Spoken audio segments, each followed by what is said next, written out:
नमस्कार मित्रांनो, आज day 1 of 51 remedies. First remedy जी आपण बघणार आहोत ती आर्निका. आर्निकाबद्दल सगळ्यांना माहिती आहे की ती ब्लंट इंजुरीसाठी आपण देतो, पण ब्लंट इंजुरीसाठी कधी दिलं पाहिजे. तर फर्स्ट सिम्पटम जो तुमच्याकडे असला पाहिजे फिअर ऑफ बिंग टचिंग. आता फिअर ऑफ बिंग टचिंग का बघायला भेटतो? कारण की पेशंटमध्ये एक ट्रॉमॅटिक एक्सपिरियन्स राहून जातो मुक्का मारचा, आणि त्याच्यामुळे त्याच्या मनामध्ये भीती निर्माण होते. त्याच्यामुळे तो कोणालाही टच करू देत नाही. ठीक आहे. त्यानंतर सेकंड सिम्पटम जो असला पाहिजे तो ब्ल्यूइश ब्लॅक डिस्कलरेशन असला पाहिजे, काळा निळा पडणं ज्याला म्हणतो. ठीक आहे. त्याच्या संग मोडॅलिटी ज्या भेटल्या पाहिजे. Everything feels too hard. मग त्याच्यामुळे तो कंटिन्यू आहे ना सॉफ्ट सरफेस सर्च करत असतो, जसं की पिलो, बेड. ओके. आपल्याला सगळ्यांना माहिती आहे की ब्लंट इंजुरीसाठी आपण आर्निका देतो, पण फिवरसाठी पण एक बेस्ट रेमेडी आहे आर्निका, ज्याचा आपण विचार करायला पाहिजे, जे जास्त करून लोक करत नाही.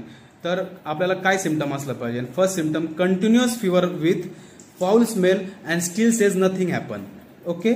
सेकंड सिम्पटम जो असला पाहिजे intense heat of head, face and cold body. Okay.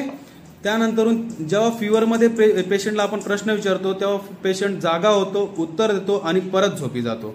तर हे सगळे जर सिम्पटम तुम्हाला भेटले तर तुम्ही आर्निकाचा विचार करू शकता आणि तुम्हाला बेस्ट रिझल्ट बघायला भेटतील. धन्यवाद.